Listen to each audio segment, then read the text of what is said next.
Joining us now, Ross Smith, insider look into the Formula E. Ross is also a Houston rep for Garages of America. Yeah. Hey, Ross, thank you for joining us today. Good to see you. Glad to be here. Yeah.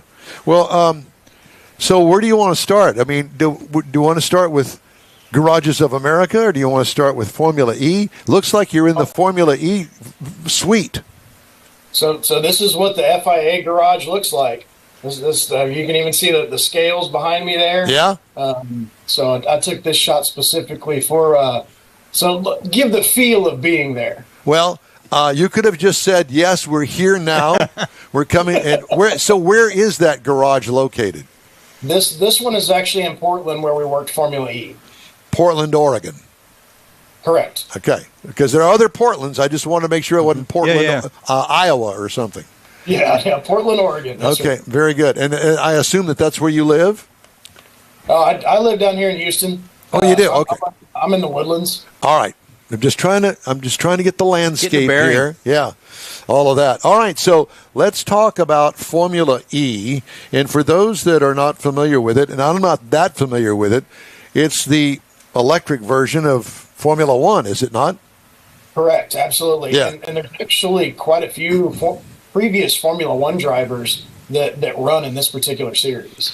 All right. So what's the difference between a Formula One car and a Formula E car? So the Formula E is more of a spec series. It's almost like a really hopped up version of Spec Miata. So, because all of the cars are identical. So the bodies are the same. The aero is the same. They all run the same tires, which are a dual compound tire. They have a wet side and a dry side on that. Where the teams have a lot of flexibility is the actual suspension itself, and then how the power is delivered. But that's pretty much it. Where does the power come from?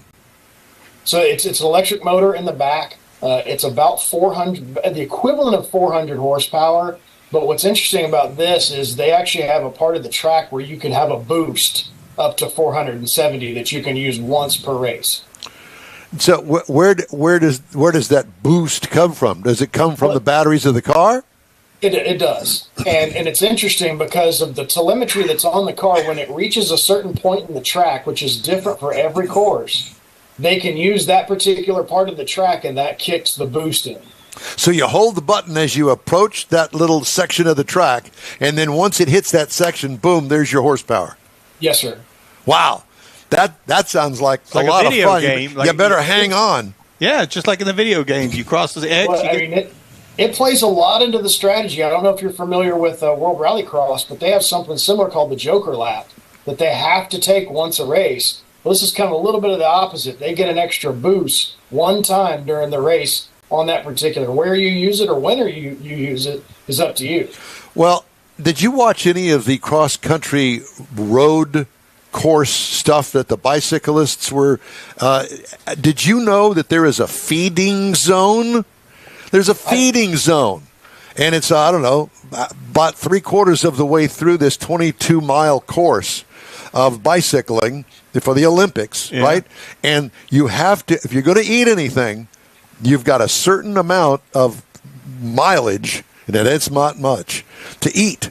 And they all get a bag of gel and all of all the healthy stuff that they eat. Oh, sure.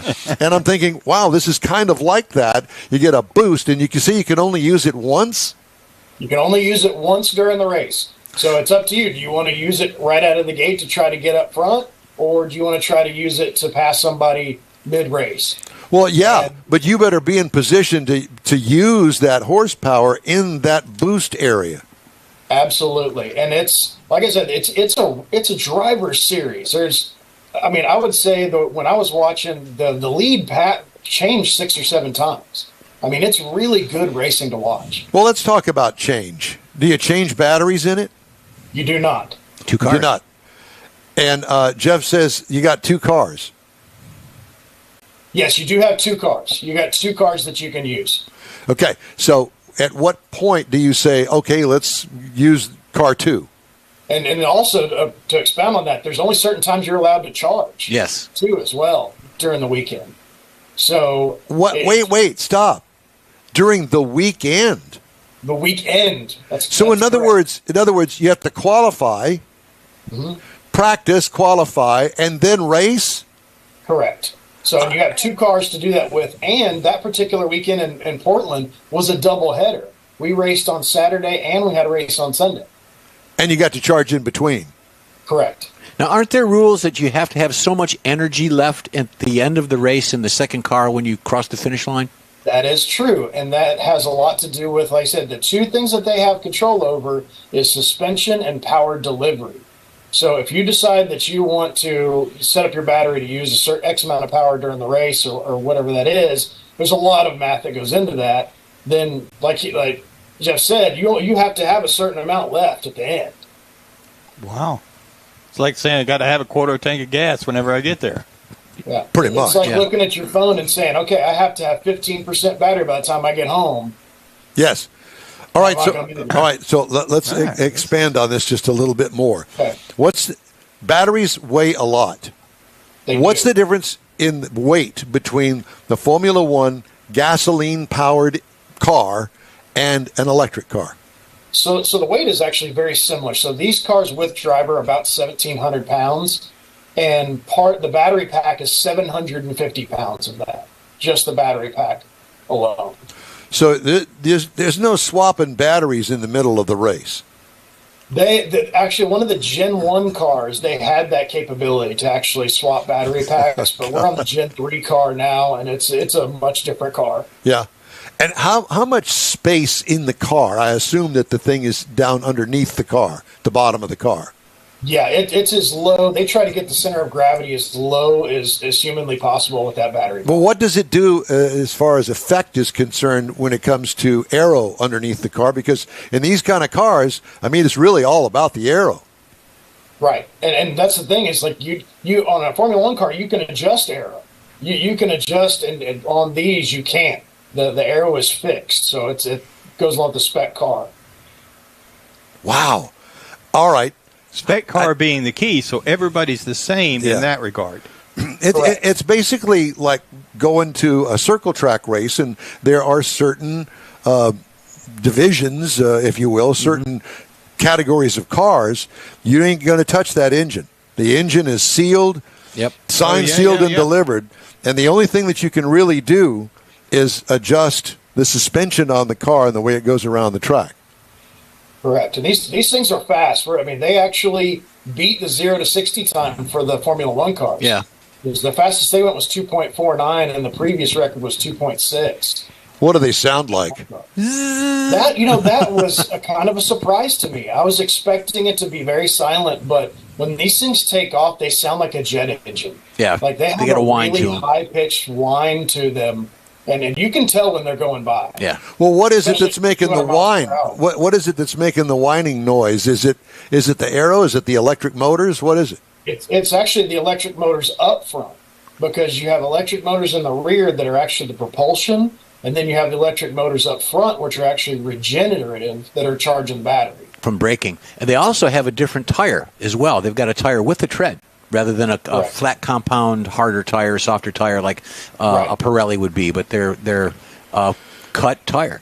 What's the difference in price between, or value, however you want to call it, in price between a Formula One car with a gasoline motor in it and this car?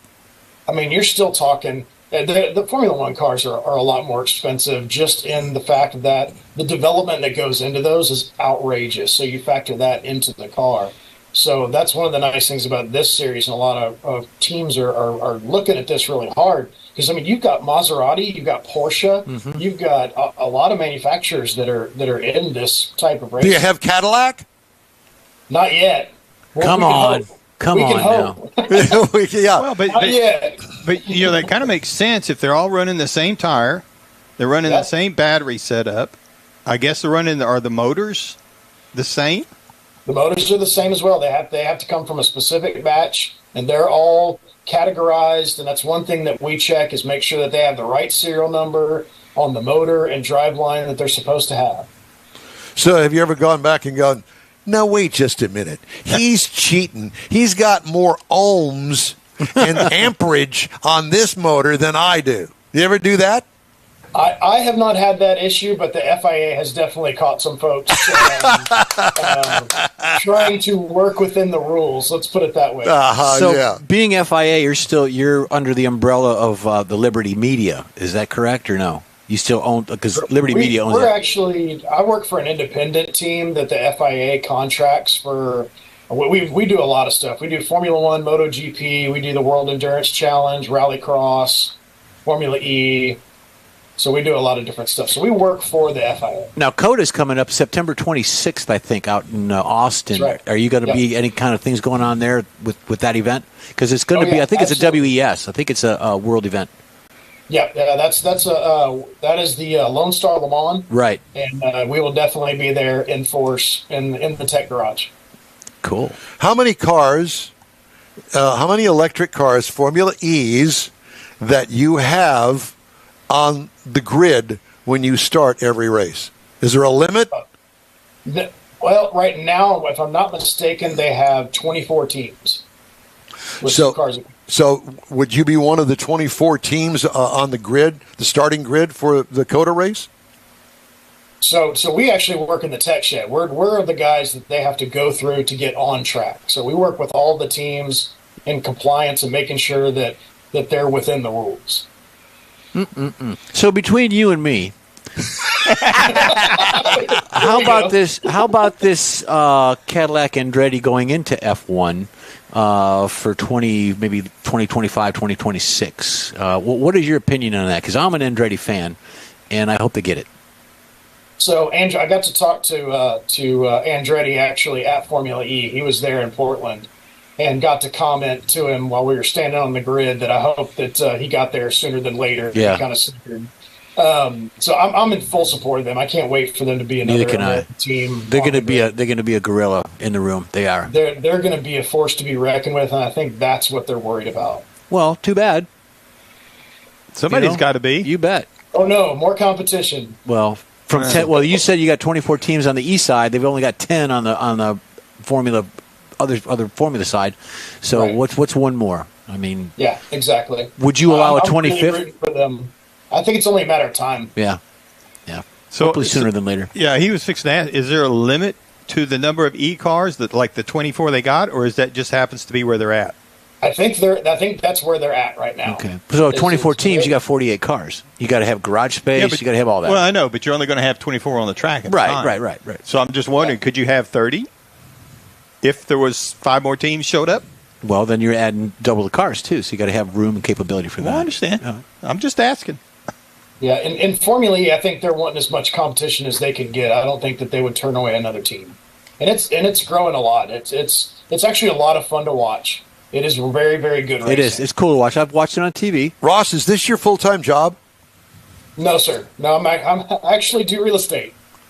You're a real estate developer, a broker, one of them bajillionaire guys. Well, easy. His tax man's listening. Yeah. Right. Yeah. So how many guys are on that support this team when they go race to race? How many guys go to the race? It really depends. So on Formula E, we have 12 guys. And then you also have the FIA particular scrutineers as well, which there's typically 10 to a dozen of them at any given time at a race. But like for WEC, which we're going to do in coming up here pretty quick, we're going to have 30 guys out there because we need somebody in every single garage watching for 6 hours straight. Do you need any help? We'll take all the help we can. Our team is kind of interesting. We're made up of a whole lot of previous engineers from Chrysler, GM. We've got a couple of guys from NASA. You really have somebody to get on this team. Somebody has to die. Let's just be honest. Hey, we can make that happen. I know a guy. We know a guy. I know a guy. I'm probably closer to that than anybody on your team. No, they said not natural causes. Oh, I see. Natural causes. I see. Not unnatural causes. I got you. It is a very, very tough team to get on. I bet. It sounds like it'd be a lot of fun. Yeah, then everybody races. And, congratulations on that. That's so great. Who do we know from Formula One that is driving Formula E? For example, like Nick DeVries. Marco? They just got dropped from, what was it, Alpine? No, it wasn't. Where did he get dropped from? From Red Bull, the AlphaTauri, which is now Red Bull Visa Cash App, whatever the heck they decided to name that team. And Marco's driving, isn't he? Yeah, Marco's driving as well. So he's DeVries is driving. He actually did a great job that weekend. But is there a Fittipaldi involved? What's that? Is there a Fittipaldi driving? Oh, I want to say that there is. Yeah, but I think I'd have to look at that. Yeah, I think so. All right. Well, so what are you doing today? I'm about to actually, when I get done here, I'm headed out to go work on my Corvette. Actually, Corvette, man! Imagine that. Imagine that. Formula One. And so, Corvette. what kind of Corvette do you have? I got a 2015 Stingray 7-speed. Nice. Well, I have a C5, an 01, Nice. with a 6-speed. So, Nice. yeah. Very cool. And you're up in the Woodlands? Yes, sir. Take me about an hour to get there, but you can do it. You don't mind if I stop by? Sure. He loves your shop the way it looks. Yeah, we love your shop, and I want to get some pointers on this shop. There you go. All right, Ross, it's great to talk to you, Thanks, my Ross. friend. Yeah, and thanks for putting up with our sense of humor, if you want to call it Absolutely. that. Yeah, Thanks for having me. Yeah, well, let's check in next time. When you get done with Coda, let's talk. Okay. All right. Definitely did it. You got it, Ross. Thanks so much, Ross Smith, the insider look into Formula E. Yeah.